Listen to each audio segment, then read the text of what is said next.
Recording in progress.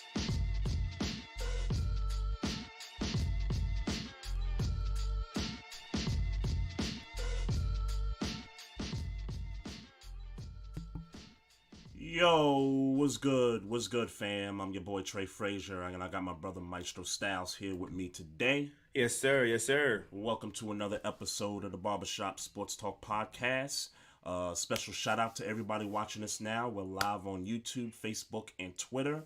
Make sure y'all continue to follow us on those platforms, and you can also follow us on our Instagram at Barbershop Sports Talk Podcast. Maestro, man, what's good, man? Another week's gone by. What's happening, man? What's popping? God is the greatest, but Satan been on this shit. Yeah, I feel you, man. But happy holidays, man. But happy fucking holidays. Yeah, man. Same to you, man. So not myself, but me and Debbie caught our daughter in a lie earlier today, so that was no fun. But you know, is what it is. Oh man, y'all just catching your kids in lies, man. Not just. I could tell you about the lies my kids been telling for some years. Oh, no, it ain't the first time. It's not the first time. It's just, I think this one was the way she kind of crafted the lie. Like, she had that joint, like, mapped out, and she just got busted. So, you know, still love you, but you got busted. Gotta pay the consequences for that. Gotta pay the damn do the crime, do the time. That's right. So yeah, man. Happy holidays. That time of year is coming. I can't wait to take these days off from work next week.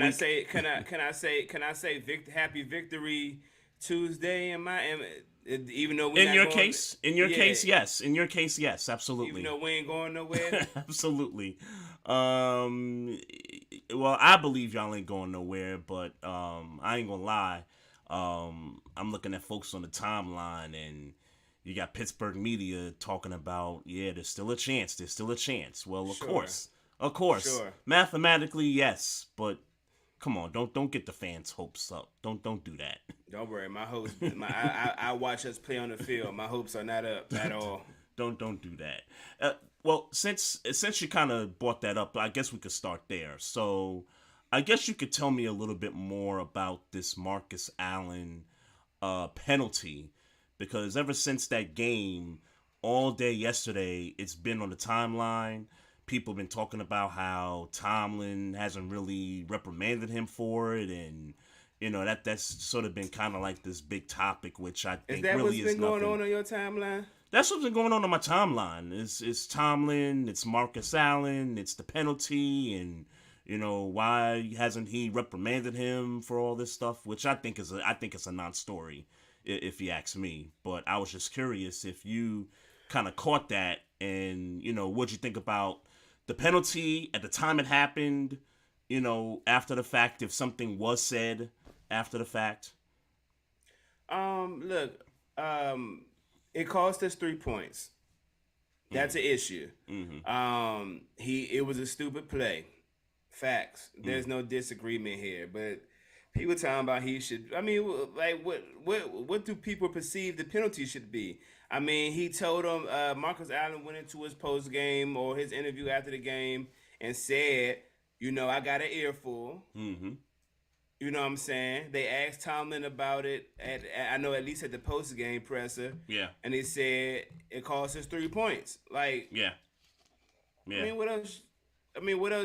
Should we suspend him? He doesn't play much on defense. He's a special teams guy.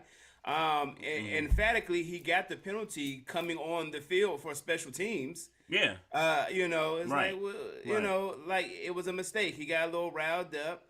I think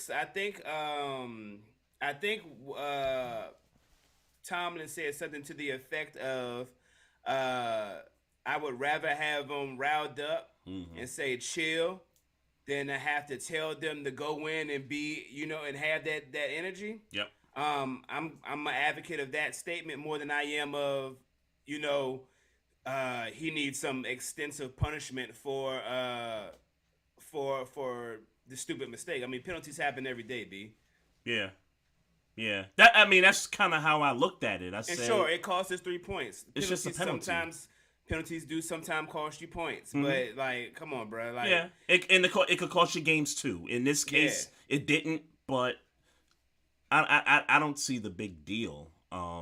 That it's lingered, 24 hours later. Like, I don't see. Yeah, I legit seen some cat talking about,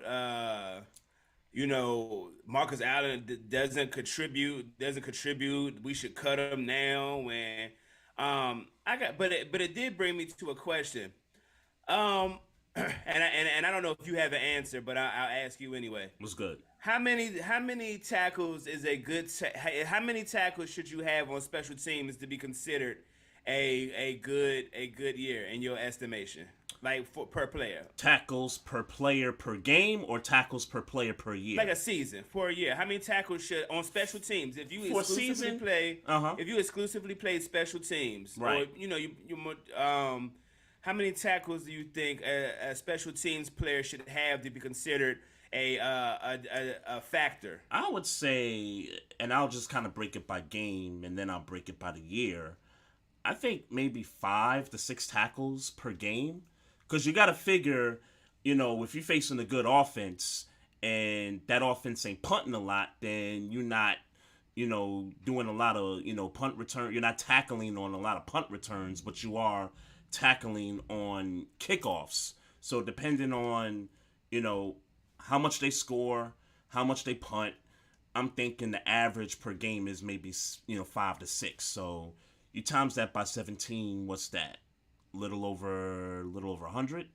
If my math's correct. So you're saying an individual player should have, for him to be considered having a good special team season, your guess is he should have 17 times 5 is 75. I think my math is right. 85.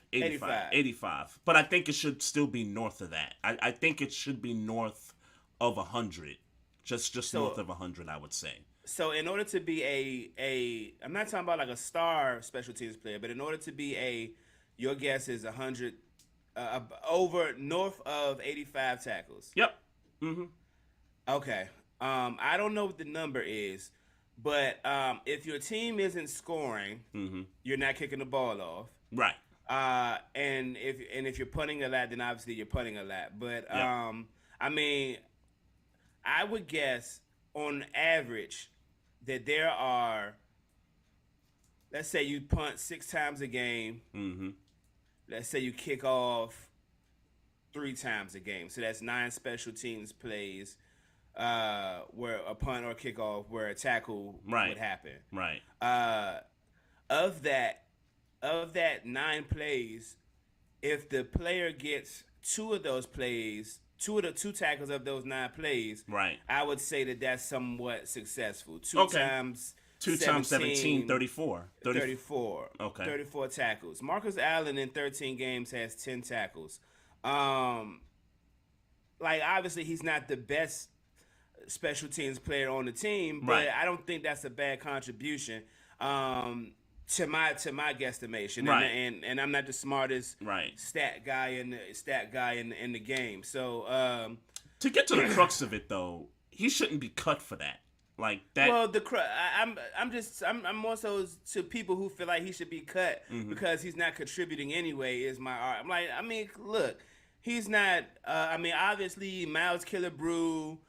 Miles Boykin, who's been a good like those type of guys are the guys you think of as your best special teamers on Pittsburgh. But come on, man, like not that. No, not. Marcus Allen contributes. Marcus Allen contributes is my point to special teams. He's a good contributor. He made a mistake, and it happens. But So take it easy. I imagine that a lot of mistakes happen on special teams. Well, that's a bad throughout. mistake. Let's be clear. It is. It is a bad mistake. Bad. It is a mistake. He should be getting smoked. But on a victory, and on and something that like they're just overreacting. People talking about he should be cut or overreacting. Yeah. Yeah, no, I agree. He should get all the bonehead plays, all the blooper, all those types of things. Shaqtin' a fool for NFL. He should be getting all of that. But that's about where it should stop. Like nobody should be talking about this today. Yeah, yeah. I agree. I think it's one of those mistakes. A bad mistake, but he'll make up for it. It happened. They ain't gonna cut him. Even if he don't make up for it, it happened. Yeah, he's gonna play next week. Fine. That's all I know. The guy's gonna play next week. So, I guess on the other side of that, Carolina, which did have something to play for in this game, obviously they lost the game. They lost an opportunity to tie with the Buccaneers, who also lost on Sunday for that NFC South lead. So now Carolina's still one game back of Tampa Bay with a matchup, I think, coming in a couple of weeks, I think. Or, in a couple of weeks, those two face off. I mean, I wish I had a little bit more on the Carolina side, but I just was too focused on some other games. Well, in the grand scheme of things, Trey, the only thing that's worth talking about in a game where two teams have 8 losses is a stupid penalty, Trey. I mean, I would love to sit here and tell you that I got a whole bunch of coverage for the game. I'm glad we won. Sure. Look, bro, we had week 13, bro, going into week 14. The last thing on my mind as far as covering the NFL is what Pittsburgh is doing, and I say that as a fan. We are as irrelevant could be, and sure. And sure. There's no shot. There's no shot. I mean, at least with Carolina, there's still a glimmer of hope there. We're still mathematically in it, as I understand, but I'm just saying, I get because of the NFC South situation. Talking about Carolina would be a more right. Enduring would be a better conversation than talking about Pittsburgh at this stage, because Pittsburgh are way at the bottom of the in the hunt thing, and a lot of things would have to happen, and we're not playing the best. We're not playing great. Yeah, we just played a trash team. Yeah. I'll leave it at this. Carolina, they had a chance to tie, and they couldn't get it done. So once again, Tampa Bay, still the leader. I mean, they're not playing good football themselves. We could get to them in a second here, but just to kind of get all the AFC North stuff out of the way, my team on Saturday afternoon, they laid an egg, bro. I mean, I gotta put it point blank, man. I don't know where you was at on Saturday. I was at a party with, Nate's, I took Nate to a party, to his friend's birthday party. And, we watching, Indy and Minnesota, and we could talk about that too. But, I couldn't wait to get home, watch this game, because I knew we was going to beat Cleveland, get 10 wins, further solidify that we a playoff team. And look, for me now, it's getting to the point where everything that happened in that football game offensively is a fireable offense. And what I mean by fireable offense is I'm talking about the offensive coordinator. I'm talking about Greg Roman. This is the 23rd or the 22nd ranked rush defense that you're going up against. You finally have your 2 healthy running backs back. We've been talking about this all season long. J.K. Dobbins, Gus Edwards. We've been talking about these guys coming back for a few weeks now.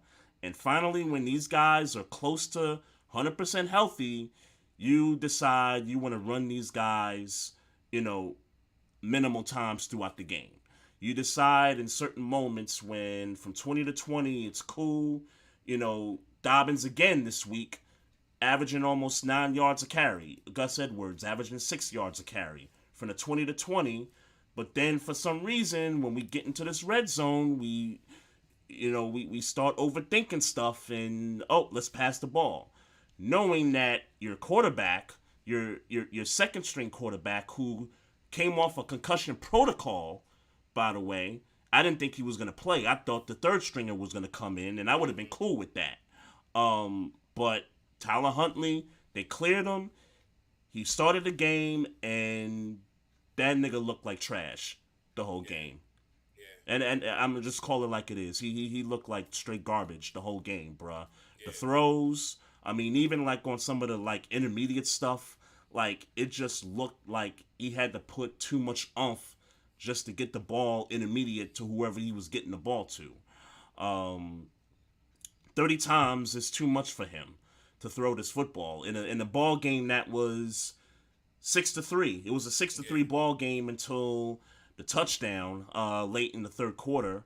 And look, the Browns, they were the Browns. I mean, for every drive that we couldn't stop them from 20-20, the kicker missed 2 field goals, and they just kept keeping us in the football game. Yeah. And I'm like, y'all, they're giving us the game. Let's go take this game from them. And did Tucker miss 2 or had 1 blocked or something? So Tucker missed 1. He had 1 blocked. And I'm trying to think the other. Oh, we turned it over on downs twice. Okay. On the first drive where we gashed them for about 7-8 minutes off the clock. We got stopped on third down. We're in the red zone. I think we're at like the 5 or something like that. Mm-hmm. And I'm like, okay, let's take these points. But no, Harbaugh wants to go for it. He wants to go for it, and they do this, and this kills me too. They do this every 4th and short or 3rd and short, but it's mostly 4th and short. They give it to Ricard. They do it. They do it every 4th and short, man. And I'm just sitting there. I'm like, they're gonna call a fullback draw. They're gonna call a fullback draw. And sure enough, he calls a fullback draw, and the dude who's 300-something pounds gets stopped by somebody 220 pounds right there, and we couldn't convert that. So now we're playing catch up. Cleveland scores 3 points on the other side, and we're having problems moving the ball. We're running the ball here, we're getting success, and then we go away from it. We throwing the ball, we get in the red zone again, and Deshaun Jackson, who couldn't hold on to the ball, forces it to get intercepted. So it's turnovers on downs, it's the blocked field goal, it's the missed field goal, and you know how I feel when Tucker misses a field goal. Like, it just seemed like the whole game is effed up. Like, whenever Tucker misses a field goal, which is not often, but whenever he does, bad things just seem to happen. I mean, it was a team loss. I mean, from the coaches to special teams, offense, and the defense, I would say, was the bright spot. I mean, you hold them to 13 points. Yeah, I'll take that. I mean, but it's Cleveland at the end of the day. I mean, like you said, it's Cleveland at the end of the day. Deshaun Watson hasn't come around. Mm-hmm. I guess the running game is there, so I guess the running game is there. Yeah, we stuffed them. We held Chubb in check for the most part. Okay. We held them in check for the most part until Calais went out with the injury late in the 4th, and then that's when you started to see Chubb start to get it going a little bit to kind of kill that drive. And I think that was a drive where they missed the second field goal and kind of kept us around in it. So bad loss all around, inexcusable. I think not sticking to your bread and butter, which is J.K. Dobbins and Gus Edwards, and running play action off of that. I think that to me is a fireable offense when you know the other team can't stop the run and you just choose to keep going away from it to try something else. Is this a first-round exit team in the playoffs, even when Lamar Jackson comes back? If we're going up against guys like Herbert, Burrow, Josh Allen, Mahomes. Then yes. Because Cincinnati has a chance to catch up. They have. I mean, Right. I mean, essentially they're back here. Yeah, they're they're one game up on us right now in the Yeah. division right now. I mean, Right. we talked about it. We talked about the tough schedule that Cincinnati has, and they're blowing through everybody, They're doing the same thing they did last year, right? They're blowing through everybody. I mean, Tampa, we know Tampa's having problems, but Tom Brady's still there. The Chiefs finally beat Cleveland for the first time in his career. Yeah. The Titans, Titans are having some struggles too, but I mean, they just blowing through everybody right now. And they got the Patriots coming up. They got Buffalo. That's probably going to be, if I had to pick a loss for them, that's probably the one that you would most likely say they'd lose that one. But I mean, the way they're rolling, they might blow through Buffalo too. Right. Right. So and meanwhile, with our schedule being one of the softest, we're struggling to beat teams like Carolina, Denver, and now we lose to Cleveland and Jackson. Yeah, we're struggling to, although. Although I've changed my tune on Jacksonville. We'll talk about that. But I don't know if I have, but I hear you. But yeah, I mean we're struggling, with these teams, and I'm hearing all kinds of stuff. They're gonna trade Lamar once they tag him.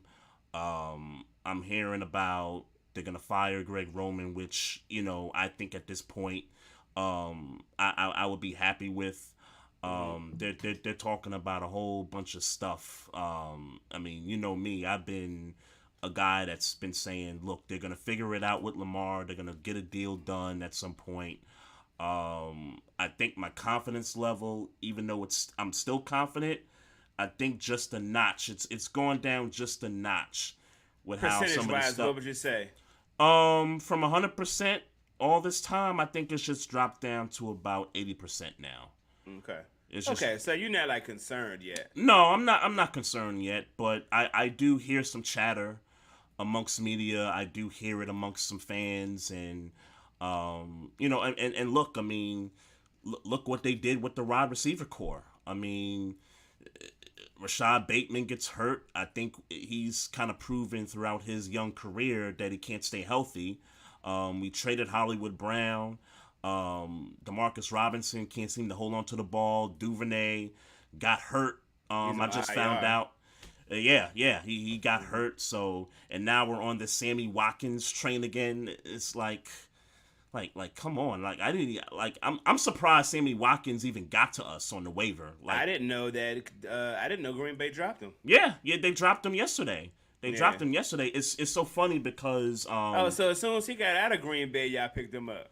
Well, he has to go through waivers. Sure. So, but the way waivers work is the team that sucks the most gets the first pick, and then after that, you start going down the line, and you're looking at some teams because I'm looking at teams that have lesser records than us, but are still in the playoff hunt that could use Sammy Watkins. I was thinking about the Giants. The Giants could use Sammy Watkins because their receiver core is not, they've had some issues there. So I'm kind of surprised that the Giants didn't make that move. Nobody wants Sammy Watkins, man. He washed, man. He done. Look, man. He a third receiver at this stage of his. I respect that. Well, I just don't think he's done in the league. I don't. Oh no. I mean, I'm sure he'll play. He's what are he in his ninth, ninth year or something like that. Yeah, something like that. I'm sure he'll still play. Yeah. Look, man, Darius Haywood Bay played for 10 years and was mid. I was less than mid. His entire career. I remember all the speed. They always talked about the speed with him. Yeah. But couldn't catch a cold. Trust me, if he can do it, then Sammy Watkins could do it. So let's be clear. Yeah. But don't nobody. I'm surprised that the Giant, of the teams, I could see Detroit not wanting them, right? I could see Detroit not wanting them. I could see a team like Jacksonville not wanting them. They got some good receivers. I mean, he'd be a fourth receiver on that team. The Giants, he could have had a shot to at least be the number 2 on there. I don't think so. With the Giants? Not because he's better or worse than anybody on that receiving core. I don't think he's gonna come in and bring number 2 receiver. I don't think he's gonna come in and bring number 2 receiver energy to the Giants. He could be a third down machine, or to the Ravens for that matter. Look, he played with Aaron Rodgers this year, bruh. Well, I don't know why Green Bay cut him. I don't know why Green Bay cut him. Well, we do know that they cut him, and if he was it's not like Green Bay got a myriad of receivers. Lazard ain't going crazy. That rookie, he doing his thing. Watson doing his thing, yeah. Yeah, but that's about it. It's plenty of opportunity. And he get hurt a lot. I think that's the thing too with Sammy Watkins lately is he gets hurt a lot and he misses some games. Plenty of opportunity for Sammy Watkins to make a contribution or a better contribution to the Green Bay Packers, and he didn't. Yeah. There's a reason he was cut.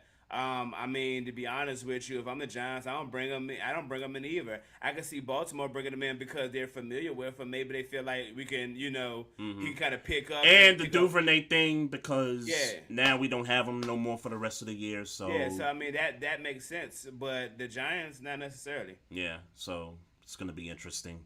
I tell you what, bro. I think if we blow this one to the Falcons this week, bro, I might be done.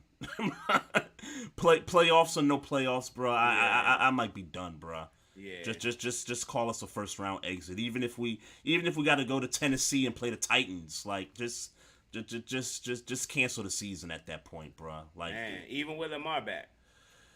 Well, I mean, while Lamar was in there, I mean, the team offensively was struggling. So, that's true. Again, I think it's the offensive coordinator. I think he's not sticking to what works.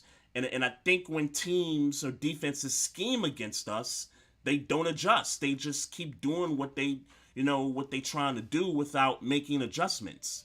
I think that's the issue there. It's a sad day when Marlon Humphrey is on social media questioning if this is a good team or not.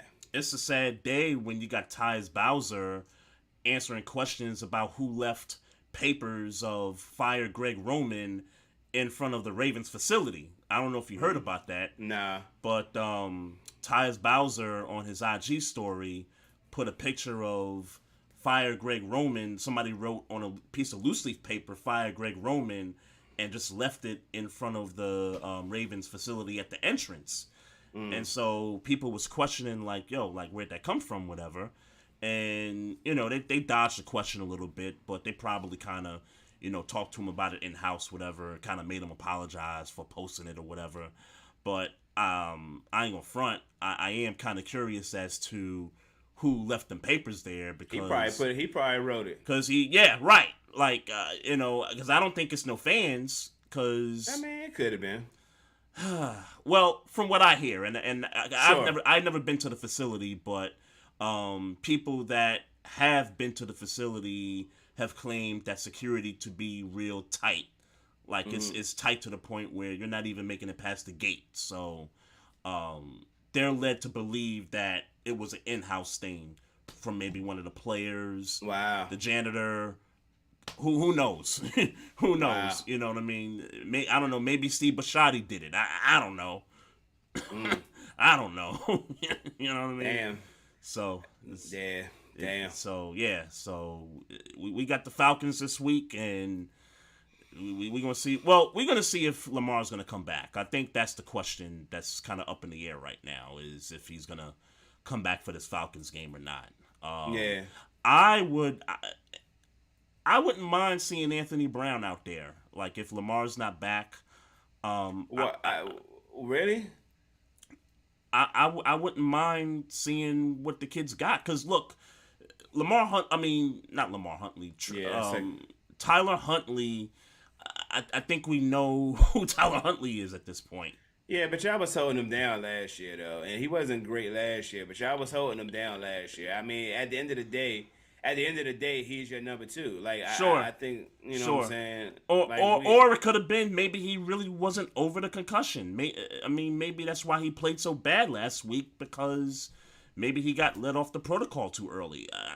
I don't know. Maybe, but yeah, but I think you ride with your number 2. I don't think you, I don't think you do that to him. If he's healthy and he's ready and he can play, I think you play your number 2. But if they made the change, I wouldn't be upset if they made the change. But you're right. Oh, yeah. If it's me making the decision, I would keep Tyler Huntley at 2. But if they decided to go with Anthony Brown, I wouldn't be upset. Let's just just kind of ride it out, whatever. Speaking of the Falcons, man, I guess congratulations is in order to Marcus Mariota because congrats. You gave me the info. All I saw media was talking about he left the was team mad because he got benched, and because Desmond Ridder, to my understanding, is starting next week. So he started this past week too. Oh, he did too. Okay, yeah, okay, yeah. He did. I don't know how he played. I know they lost by 3 points, but he started. Yeah, so but I'm glad that it wasn't. Well, I mean, I ain't gonna lie. I kind of liked the idea of him leaving the team because he was salty. But on a more serious note, definitely congratulations to him if on the birth of a child. So yeah, congrats on for sure. Congrats on the new child and everything. But yeah, I didn't like how media kind of tried to flip that narrative out there. Because nowhere did I ever read that he had a baby. All I saw was he was salty about being benched. That's all I read. Yeah, he posted a picture of him in the hospital room with the newborn. So so he cleared it up. Some other people in the media did clear it up, but then you had some other people that was trying to, I guess, start a firestorm with this whole thing. After him getting benched. Yeah, that's all it was. I didn't think that was right, but shout out to him.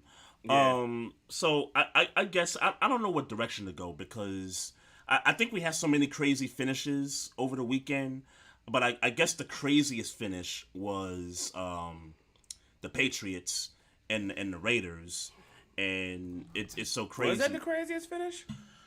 I guess the craziest finish, yes. If we're talking about just the last play finish, yes, but I mean the Vikings did. We gonna talk about that. No question about that. But I mean, the Patriots. I don't know what the hell they was doing, bruh. At the time, watching the game and stuff, I actually changed the channel to see what was gonna happen with Tennessee and the Chargers because that was a 14-14 game in the fourth quarter, and I saw Justin Herbert just throw a dart down the sideline, and I think they had 30-something seconds left after Tennessee had tied it up, and they kicked the field goal, and then the Chargers come away with the win there, and then I flipped back and it's 30-24 Raiders, and I'm like, wait, what the hell just happened? Because I thought they was going into overtime. Mm-hmm. They was tied 24-24. Right. And then they showed the replay, and I'm like, what the hell? It's 3 seconds left.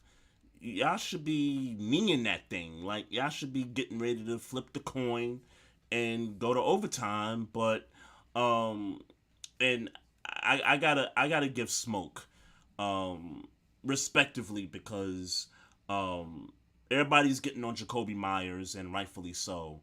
But Jacoby Myers was lateraled that football by Stevenson, I think it was. I don't know what Stevenson was trying to do there at the time, but it shouldn't have started there. You know what I mean? But I mean, you have an issue with Stevenson's lateraling it to Jacoby Myers? Yeah, because that's kind of how it started. Right, but the idea of that play is to not get tackled. He threw it to the person that he felt had the best chance of making a play. And so I guess the thing is that there really shouldn't have been a play. I guess the idea is that the play shouldn't have been ran. Well, then we're not talking about Stevenson. We're talking about Patricia or Belichick. You think they told him to run that? You think they told him to run that? I don't think Stevenson called the play. It's possible. I mean, Stevenson the running. Hold on, we're talking about Stevenson the running back. The running back, yeah. That Stevenson didn't call the play that put him in a situation to have to lateral the ball back. That's a coaching call. I guess I have a hard time believing that the coaches called that, knowing that it's 3 seconds left, it's a tie game, and y'all are on y'all side of the field. Y'all are on y'all side of the field. It's not like they were down by a touchdown. It's not like they needed a touchdown there. But there's no way you're gonna blame the play call on the running back. No. I'm not blaming the play call. I'm blaming why are we lateraling in the first place? Is my question. Because the point of the play is that was the point of the play. They wanted. So you're saying they wanted to win the game right there? Right. Clearly they wanted, because they could have just needed the ball. They could have just took a knee. Clearly they was going for the touchdown. Wow. I'm sorry. I don't agree with that, but you don't think they was going for the score? No, I'm saying I don't agree with the idea of trying to run a play. It's 3 seconds left. Just go to overtime. So it's a tie game. Okay, so all I'm saying is if you want to give Jacoby Myers deserves I'm just saying Jacoby Myers is not the only person that deserves smoke. Is my point. Because everybody's been going at Jacoby Myers, and I think that's inaccurate. I think he should get some of the blame, but I don't think he should get all of the blame. All of the blame should go to the coaching staff, because it should have been a knee. It shouldn't have been a play at all. It should have been a knee. Sure. And then after that, the blame goes to Jacoby Myers. Jacoby Myers threw a lateral 15 yards down the field, and didn't really know where he was throwing it because he was on his back foot.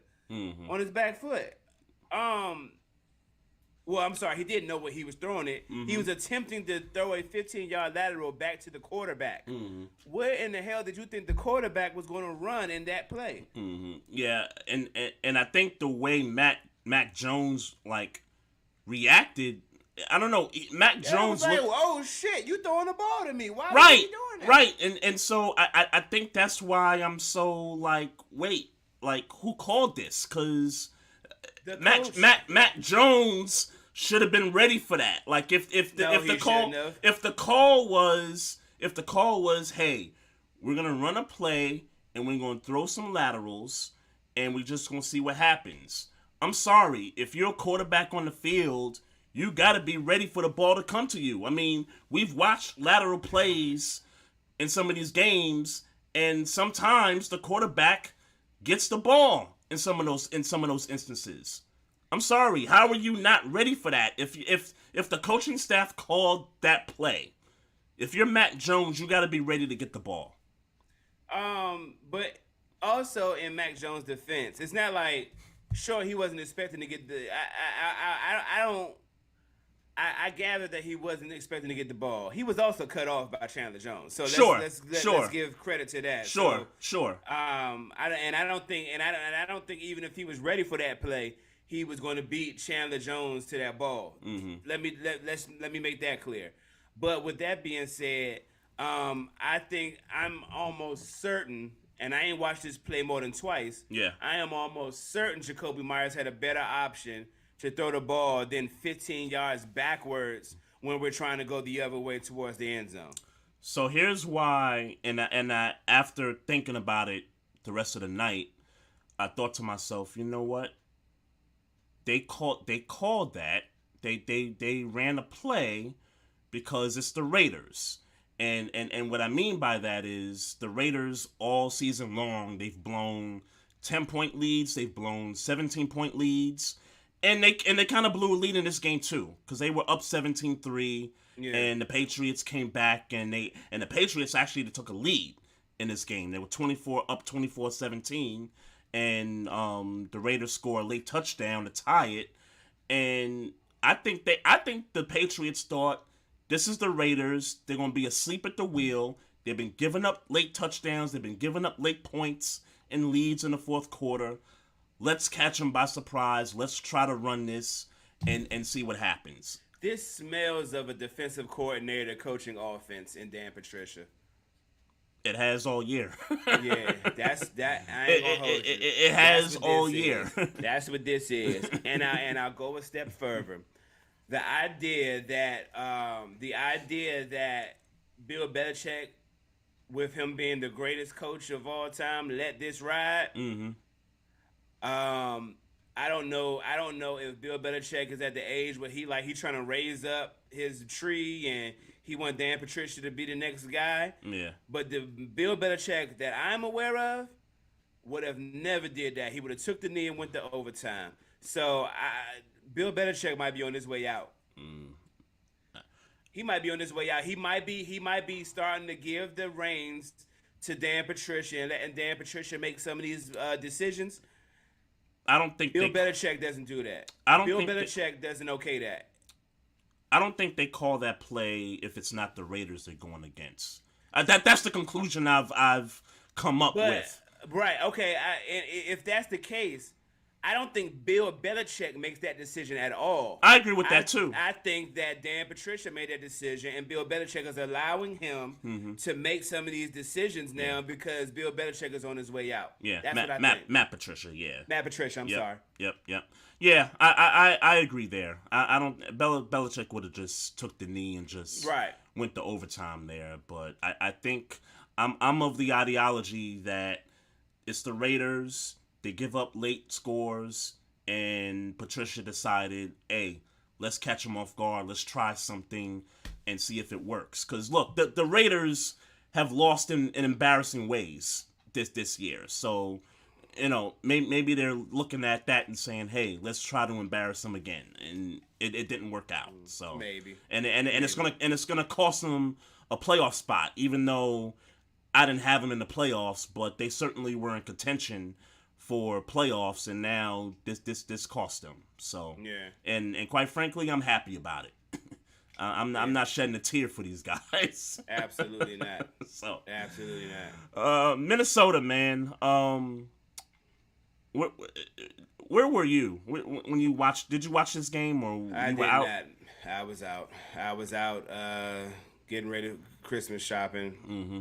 A little bit, honestly, a little bit of everything, man. The past five or so days have been very taxing, and I didn't go to work yesterday, and so yesterday don't count. Yeah. And I still feel absolutely taxed. Yeah. So I didn't see the game. What I saw and how I'm somewhat aware is Twitter, driving and scrolling through Twitter, seeing them, the blowouts happening. They had they scored 17 in the first quarter, or something crazy like that, and obviously I'm keeping up. Thank God for Twitter. I feel like Twitter keeps me updated with scores, better than Bleacher Report and it NFL. Does. Yeah, it does. It really does. Yeah, for me, it was FanDuel for me. So I did a lineup. Yeah. I did a lineup. I think I had the Vikings defense in there, Jefferson, Cousins, and I can't remember the other two players I had in there. But I did a FanDuel lineup, little $5 joint.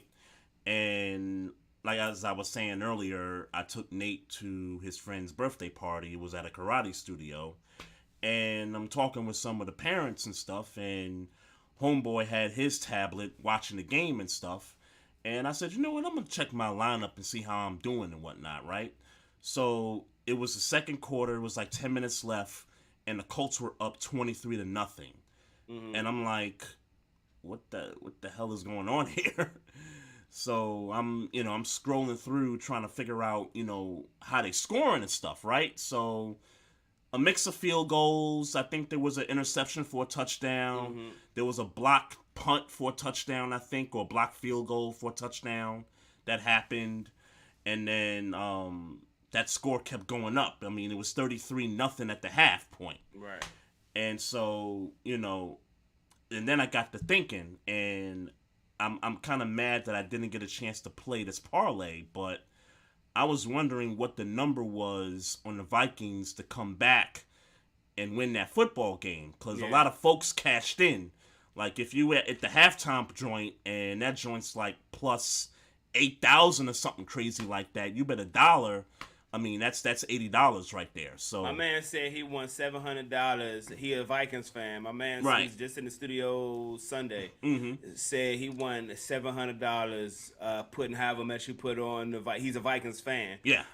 He was like, yeah, he put whatever he put on him and walked out with $700. Yeah. Yeah. Shout out to him. Yeah. Shout out to him because. Yeah. I wasn't expecting. I wasn't expecting the Vikings at that point to win the game. So the party was over. Got home, turned the TV on because the Ravens game was coming on after, and it's 28-36, and I'm like, oh boy, here we go. And a part of me thinks that this game gets rigged in some ways. But the Dalvin Cook touchdown, the one that tied it up at 36, it looked like the Colts had no effort to stop Dalvin Cook. I don't know if you saw the play. I didn't, but I could tell you the Colts are not a good team this year. They are surprised. Like we know that, yes. Yeah. Well, my point is that I could see how the wind left their sails once the Vikings got to 20 points or 28 points. It's like, oh damn, we thought we snuck one against a good team. Yep. And it's never mind. We not Yeah. They're still one of the better teams in the league. Right. So Right. I mean, look, man, the coach wasn't supposed to be.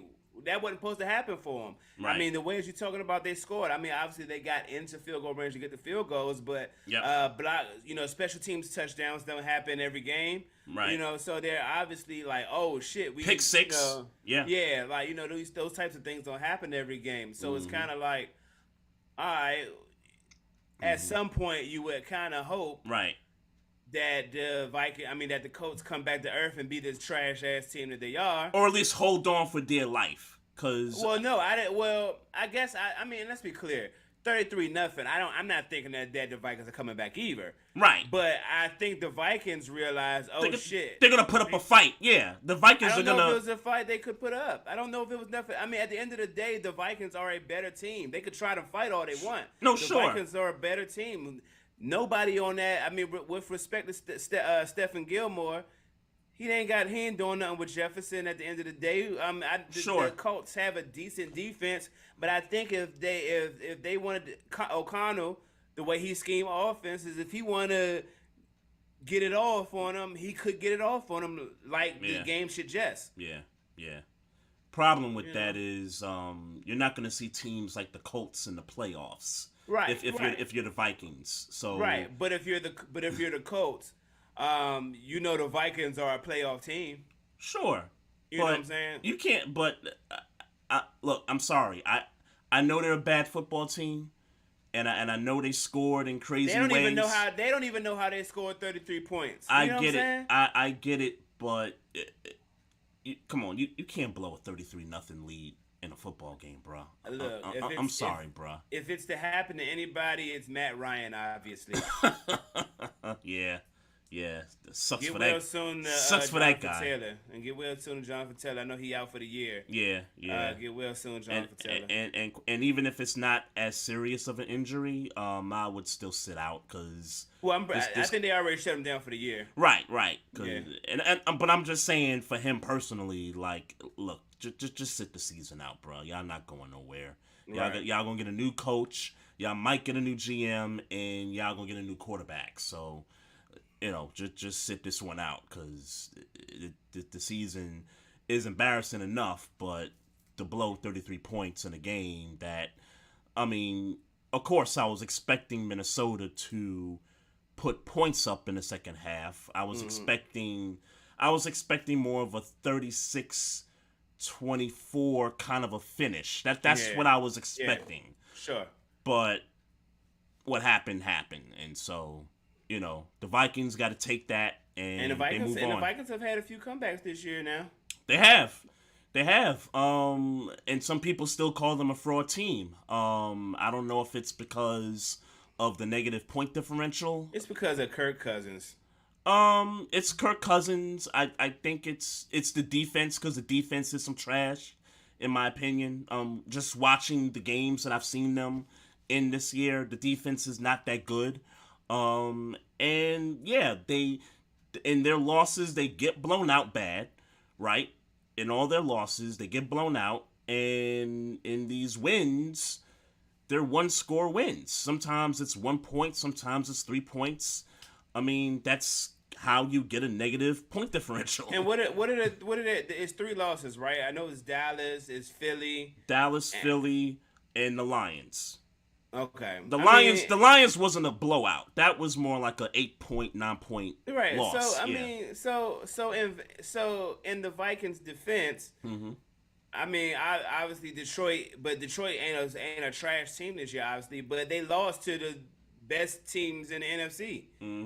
I would say division opponent for the Lions versus Minnesota. Right. So I mean, that could go either way. Yeah, I can't fathom anybody saying that the Vikings aren't for real. Like, again, I don't know. I'm not talking about them going to the Super Bowl enough, and I'm just saying, right.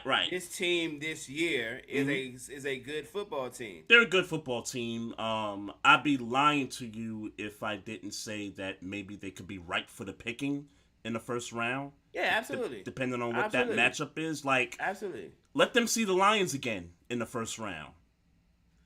But I think for me, and I was telling this Vikings fan that on Sunday, it's just because of Kirk Cousins. I get the defense ain't the best defense in the league, but for me, it's always a matter of, is Kirk Cousins going to pull up and do the things he's supposed to do? Because he throw the ball with some of the best in the league. Yep. It's just that when it's time to make it happen. The moments. Yes, the moments. Like, he got what he need on that team. The offensive line ain't terrible. Dalvin Cook, obviously. Backup running back like that. Justin Jefferson, T.J. Hockenson, Adam Thielen. Like, even, I forget the third receiver name. Even he went off in the game. Yeah, he went off in the game even on Saturday. Nice. Yeah. So, it's like, for me, they got a offensive minded coach in there. So they putting Kirk Cousins in position to say, "Hey, bruh, you need to get us a chip." Yeah, I get it. That man need a defense too, because I mean, when the Patriots can put points on you, you know your defense bad. Sure, but I think that defense. I'm sure that defense, without me guessing, is middle of the pack. And I don't think they're middle of the pack, bro. They you bottom. Don't think so? I think they're bottom. They're bottom fourth. Like, they're like the bottom quarter of the league in defense. Yeah, okay. Yeah. I think they're that bad, bro. I still think that team is good enough to. Again, I'm not saying they're going to the Super Bowl, right? Or let alone winning it, but I still think they're good enough to compete with every team in the NFC with that bad defense. That is on Kirk Cousins. Sure. So here's how I think this season ends for them. And it just depends on who that 7 seed is. Depending on if they hold on to the number 2 seed. Because if I'm not mistaken, had they lost, San Francisco would have overtook them for the 2 seed. So somewhere, somehow, San Francisco has a tiebreaker over Minnesota. I'm thinking, if they match up with Washington or the Giants, I think they beat Washington. I think if they line up against the Giants, I think they beat the Giants. The Lions is a toss-up. If it's Aaron Rodgers, dare I say, and I got a hot take on that. If it's Aaron Rodgers, all bets is off. And I think the other teams that they got to compete against: Dallas, San Francisco, Philadelphia. Well, we know those are the 3 teams. Let's be clear. Yeah, I think they're at best a second round is their ceiling. Yeah, I think at best. I agree with that. Even at the number 2 seed, I agree with that. Yeah, I think San Francisco goes in there and beats them. Absolutely, I agree with that. Yeah, but I do think they get out the first round. If they're at 2 or 3, I think they get out the first round. Okay. Yeah, we'll see how that shakes out. And speaking of the Giants and Washington, I gotta call it like I see it, bro. In the end of that game, and I think you and I had Washington in this game. Yeah. Just kind of based on the conversation we had last week. Yeah. About the Giants falling off. Yeah. The Terry McLaurin thing, bro, is bullshit. The whole Well, yes. To that, yes, that's bullshit. Let's be clear on that. yeah. But Saquon Barkley, Ja opened up on him in the second half. One. Yeah. Two. He cost me some money too. Yeah. Two. They had that drive, the last drive, obviously, where they had the opportunity to score. Yeah. But they was also in the red zone the drive before that. Yep. And didn't make The fumble. The fumble that they right. didn't call originally. Right. Yeah. Right. Yep. Also, 2 fumbles. my opinion. Mm-hmm. 2 plays before okay, so the McLaurin check thing that happened first, and then the hug happened second. Right. Okay, 2 plays before that, where they got to the 1 or 3 or whatever. They got to the 1. Yep. I think that if Heineke doesn't run for the pylon and allows McLaurin to block Thibodeau and he cuts in, I don't even think we're having this conversation about the last 2 plays of the game. Right. Yeah. I don't even think we're having a conversation. I think he gets into the end zone, and then we're talking about them getting the 2-point conversion to tie the game up. Right. Right. So I think we're having a different conversation if he cuts in instead of trying to beat Thibodeau to the pylon. Side note, I did not know Thibodeau was nice like that.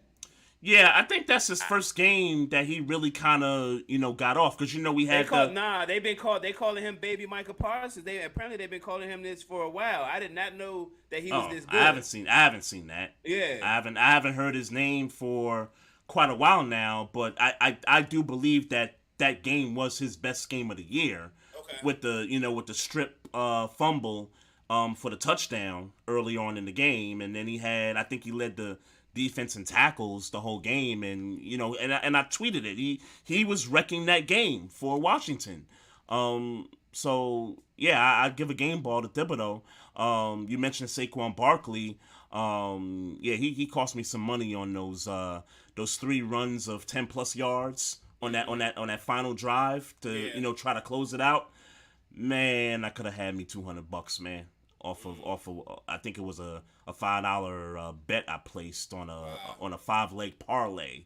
Yeah. Because I had Daniel Jones less than 200 yards. I had Heineke over 200, McLaurin over 60, and who's the other kid? Robinson over 60 rushing.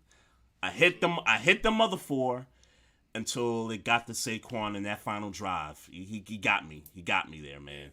But yeah, shout out to Saquon, man, because like I said, we didn't have the Giants winning this game. They win. They're 8-5-1, and so now this kind of changes things on that bottom part of the NFC, in my opinion. Meaning what? Meaning I think they're gonna get in. I think the Giants are going to get in. Yeah, I think the Giants are going to get in. And it's funny because when we were having this conversation last week, we were talking about the Giants and Seattle being out. You were high on Detroit. I was kind of a little bit iffy on Detroit. We kind of didn't even we kind of talked about it as if Washington was a lock at that point. Right.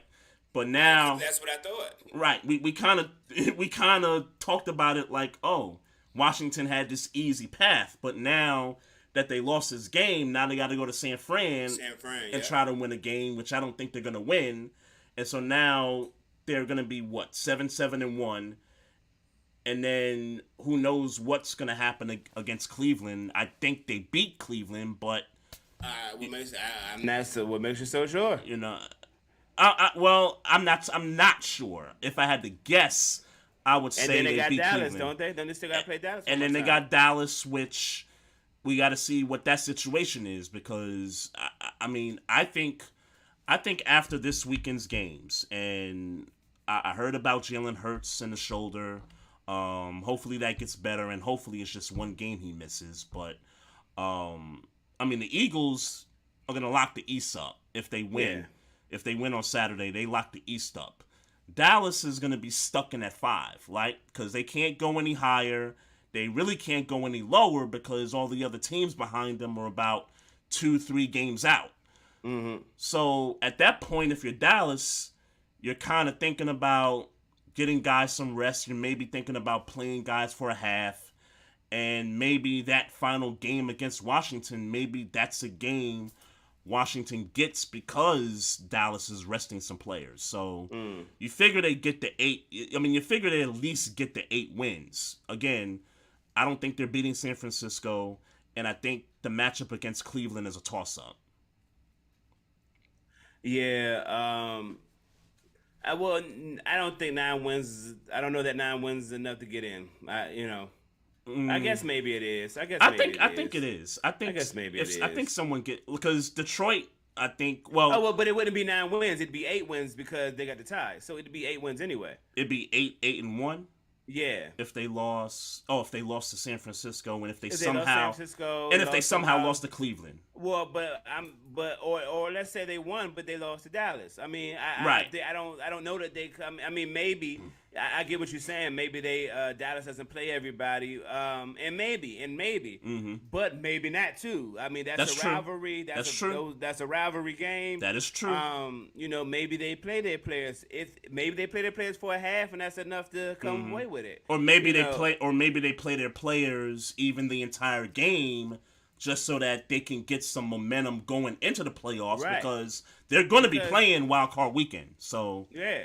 So and even though they're probably going to end up playing Tampa or whoever wins the South. I mean, they still got to think. Well, we got San Fran or whoever coming next. Yep. Right. So they need to be in the rhythm, Jai. Yeah. Really, they would probably get Philly. I think it's more likely to get Philly in that second round. Well, the point is that they need to be in rhythm. Right. Yeah.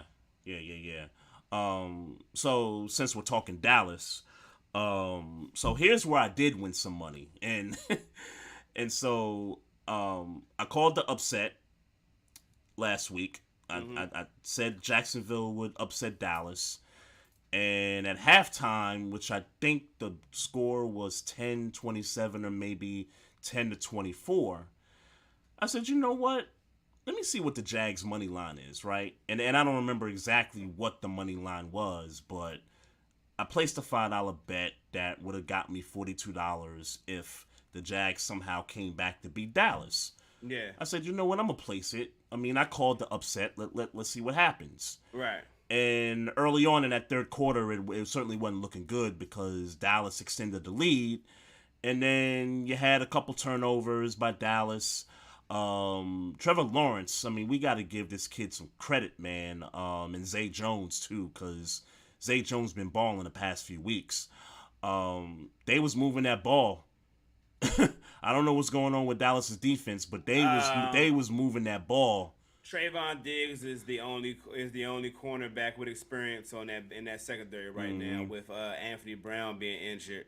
He is injured. Okay. Yeah. Okay. So it's Kelvin Joseph, I think his name makes sense. Yeah. Rookie.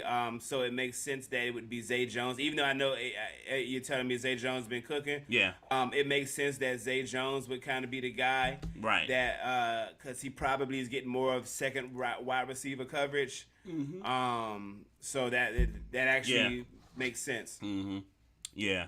And I didn't see who was covering the other guys. Like, I didn't see who was covering it was like a Christian Kirk. Yeah, I would imagine that, he's the number one guy. He's getting that's true, because Marvin Jones is like the number 3 on that team. Yeah, so. Yeah, he's an older guy, right, yeah. So that would make sense. But yeah, they was moving the ball on this Dallas defense.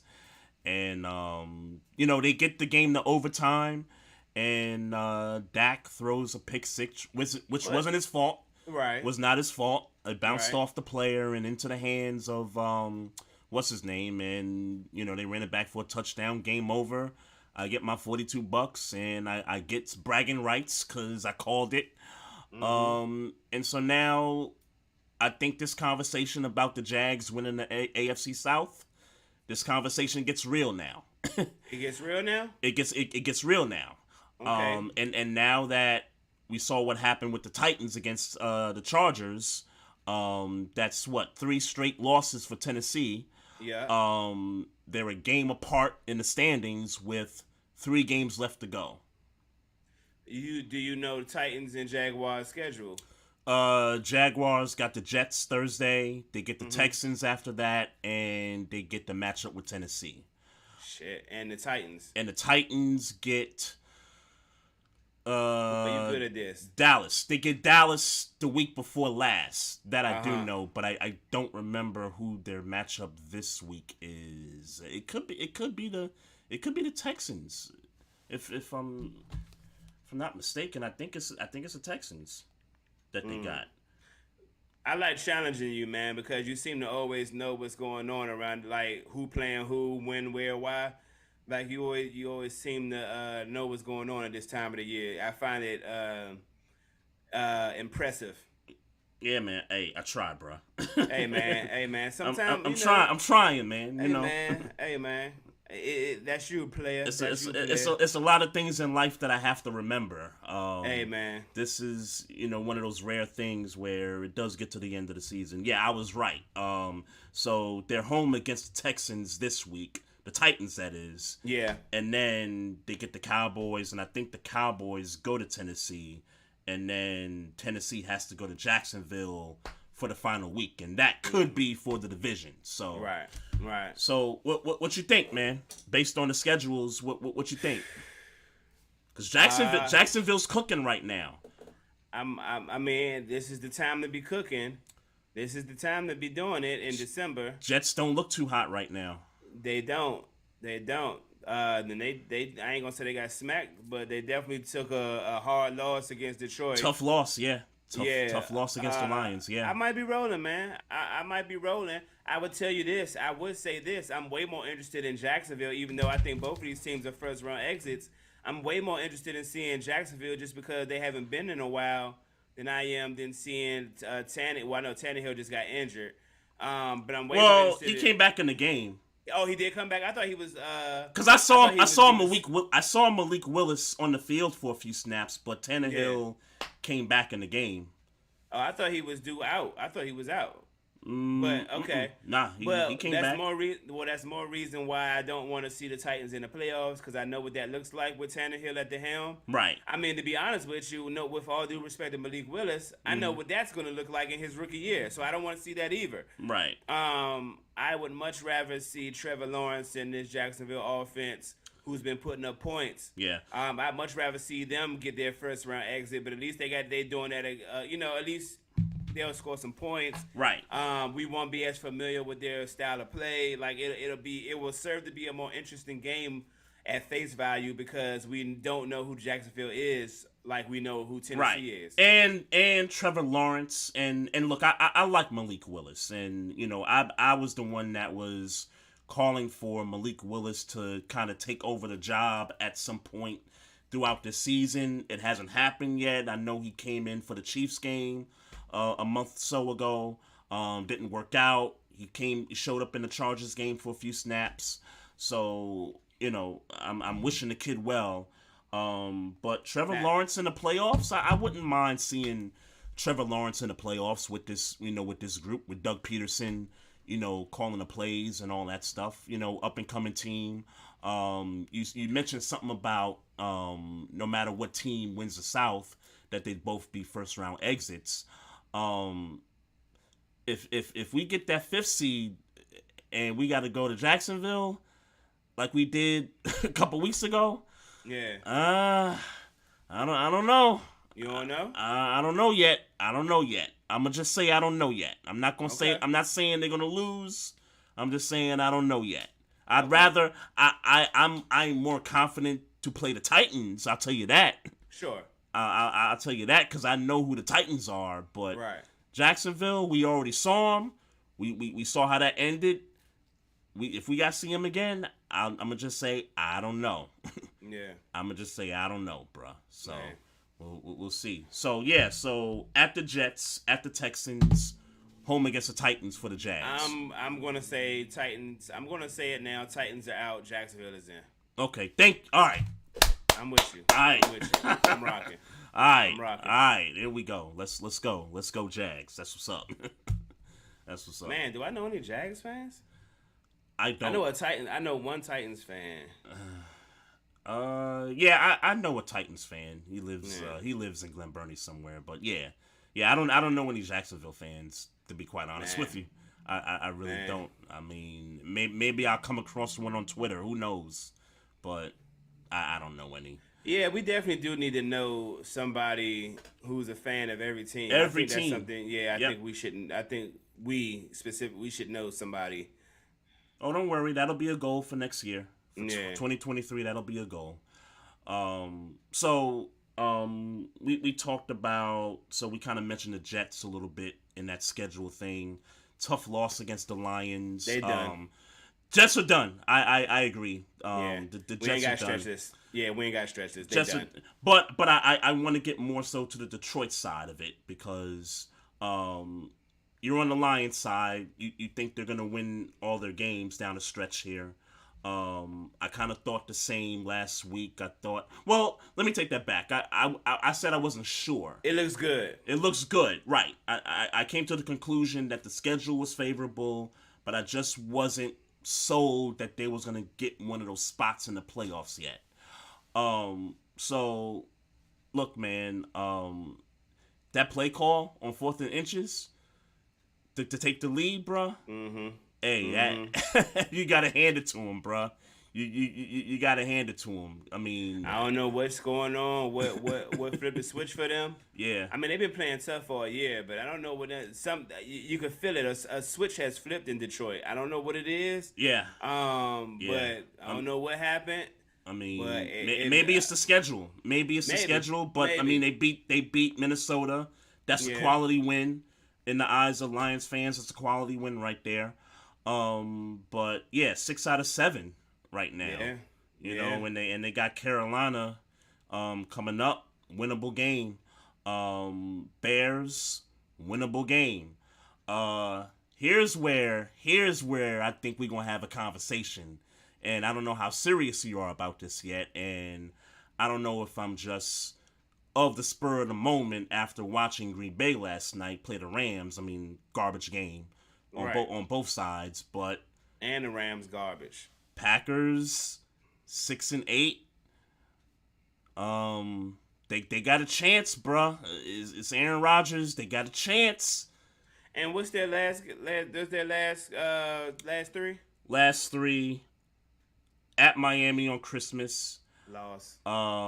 You sure about that? I'm not sure, but I'm confident. Okay, I'm not so confident. I know Miami's had a tough 3 weeks, and maybe that was expected given the schedule that they had on the road. But I'm not so confident just yet about that. Mm-hmm. But okay, but Miami in Miami. So you would think Miami gets that, but we'll see.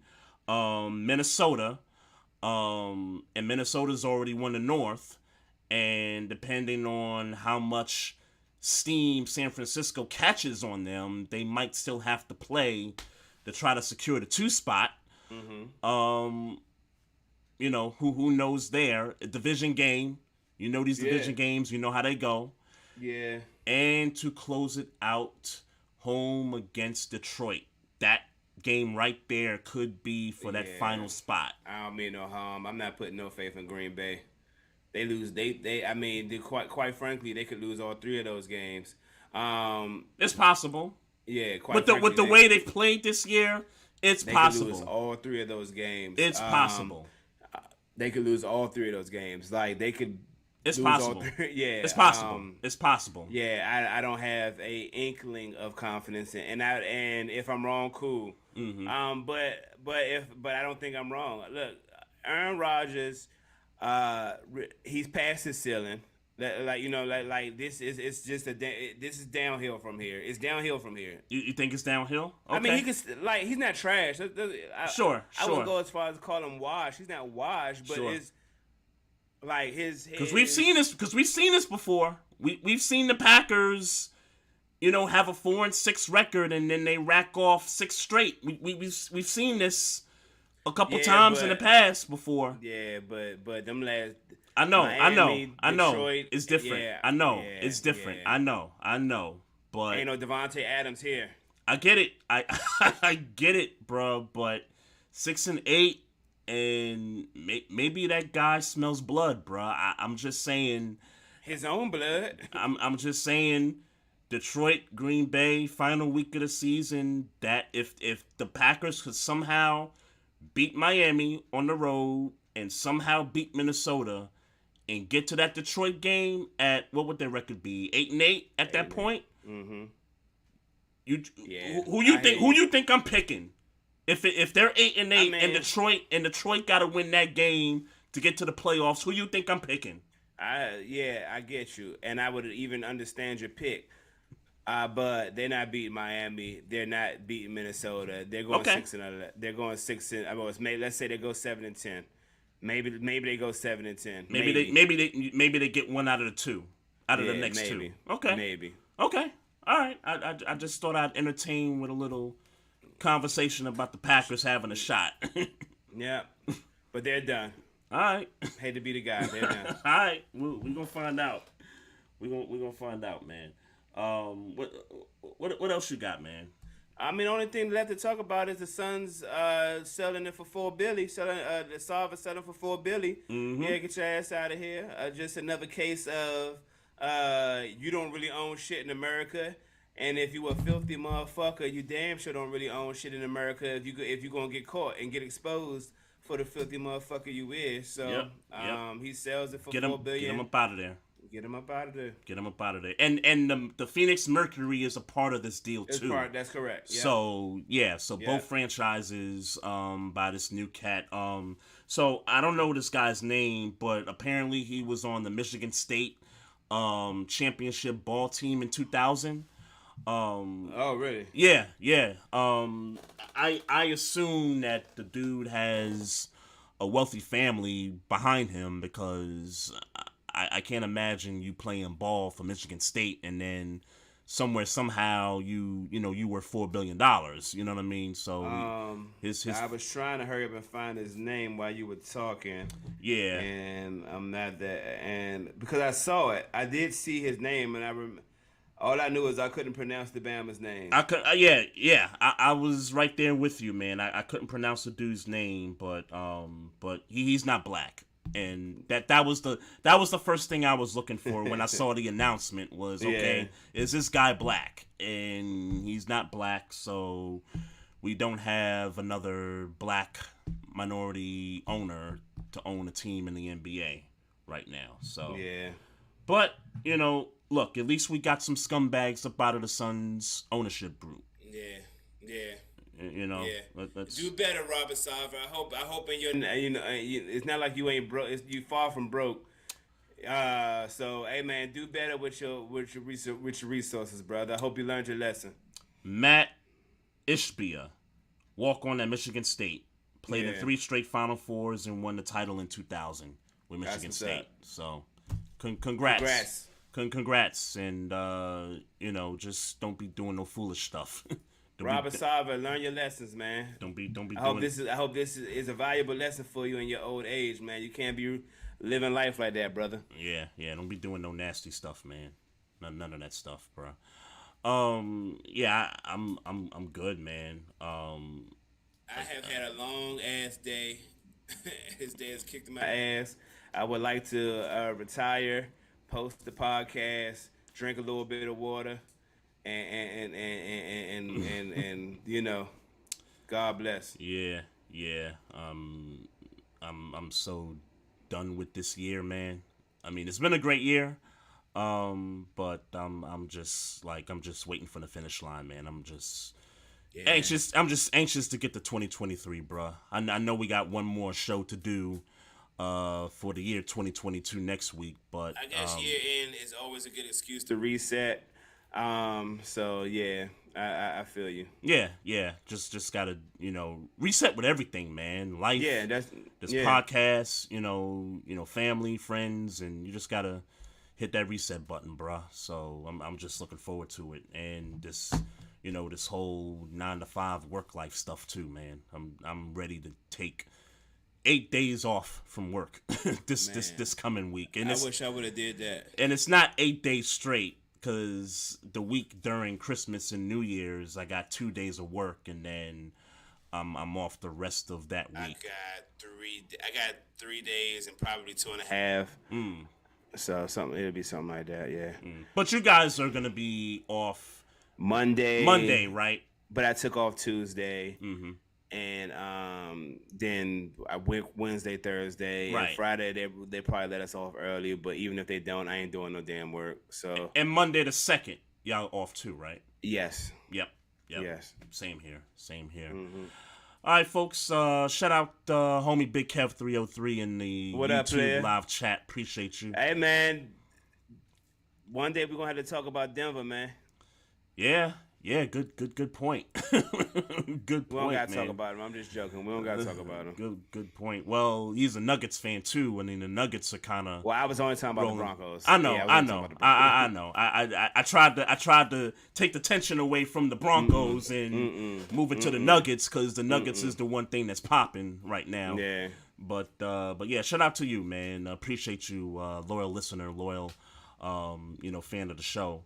Man, to everybody else watching us on YouTube, Facebook, Twitter, appreciate you weekly. Don't forget, just continue to watch us on those platforms. Tell a friend to tell a friend. Click the subscribe button on the YouTube channel. Click the like button on Facebook. You can follow us on Twitter at Barbershop SPOR2. You can also follow us on Instagram at Barbershop Sports Talk Podcast. And if you got questions or comments, just hit us up on the email at barbershopsportstalk1@gmail.com. And for folks that listen to these episodes on Apple, Google, iHeartRadio, Spotify, drop us a review. Let us know what you think about the show. Certainly, we appreciate those reviews as well. So that's it, man. And my brother, happy holidays. Sir. Happy holidays. Same to you. Hope you have a safe holiday. Yeah, man. I might talk to you between now and next Tuesday, but Yeah. But be safe. Enjoy it with the family and the kids and stuff, and be safe in these streets. Yes, more sir. Yes, sir. importantly. Same to you, bro. More importantly, so to everybody out there, happy holidays, Merry Christmas, Happy Kwanzaa. We'll be back with another show after the holiday. Peace, one love, and mind your own business. Drink some damn water.